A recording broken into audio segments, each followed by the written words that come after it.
বাগেরহাটের ইতিহাস ঐতিহ্য যে শহর, এই শহরে রয়েছে বাগেরহাটের অসংখ্য প্রত্নতত্ত্ব অধিদপ্তরের আওতায় যে মসজিদ সব নানা স্থাপনা।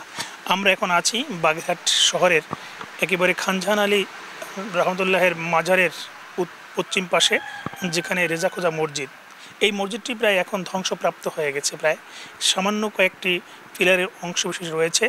এখানকার আসলে মানুষ যারা রয়েছেন বংশ পরম্পরা, তারা কিন্তু বলছেন যে এই মসজিদটি একেবারে অরক্ষিত অবস্থায় থাকার কারণে সব কিছুই একেবারে বিলীন হওয়ার পথে চলেছে। তবে মসজিদটির ধ্বংসাবশেষ দেখে ধারণা করা হয় পূর্ব দিক থেকে 3টি এবং উত্তর পশ্চিম কোণে 2টি খিলানের সাহায্যে প্রবেশদ্বার ছিল। পূর্বের প্রধান করা হয় প্রবেশ পথটি ছিল প্রায় 4.72 মিটার উঁচু। মসজিদটির 4 কোণে ছিল অষ্টভুজাকৃতির বুরুজ, যা টেরাকোটায় অলঙ্কৃত ছিল, তবে বর্তমান সেগুলো ধ্বংস হয়ে গেছে। মসজিদটির ধ্বংসাবশেষ এখন সেখানে ছড়িয়ে ছিটিয়ে আছে। মসজিদের পশ্চিম দেয়ালে 3টি অলঙ্কৃত মেহরাব ছিল, যা এখনও টিকে আছে।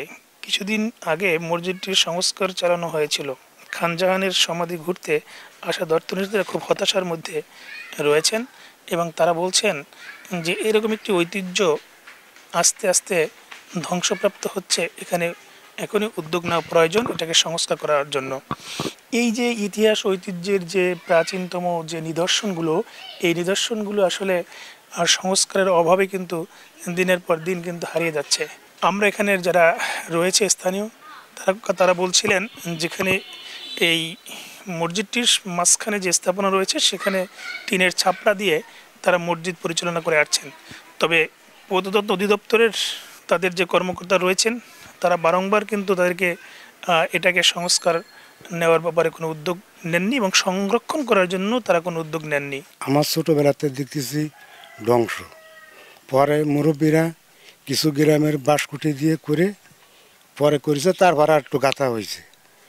কিন্তু বারে বার আমরা আর্কিওলজিরে বলি, দরখাস্ত দিই, তা কোনো ফল আসে না। বিদেশি দেশি অনেক পর্যটক এখানে আসেন এবং তারা এসে অনেকে আসলে দুঃখ প্রকাশ করে যে এই ধরনের একটা ঐতিহ্যবাহী 6 গম্বুজ মসজিদ এভাবে ধ্বংস হয়ে যাচ্ছে, এটা কেন এরা খেয়াল করে না সরকারিভাবে।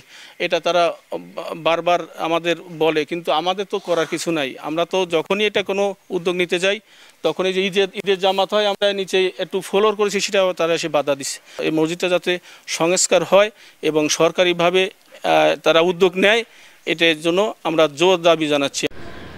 এখানকার মানুষের যে দাবি এবং যে দ্রুত এটাকে সংরক্ষণ করলে এখানে পর্যটক যেরকম আসবেন, তেমনি আগামী প্রজন্ম এই মসজিদ সম্পর্কে এবং ইতিহাস সম্পর্কে জানতে পারবেন, তাদের শিক্ষণীয় বিষয়ে তারা অবশ্যই অবগত হবেন, এমনটাই কিন্তু এলাকার মানুষ এবং গবেষকরা দাবি জানিয়েছেন। এই ছিল আমার কাছে রেজা খোজা মসজিদের প্রাচীনতম ইতিহাস ঐতিহ্যের সবশেষ। আলী আকবর টুটুল, সময় সংবাদ, বাগেরহাট।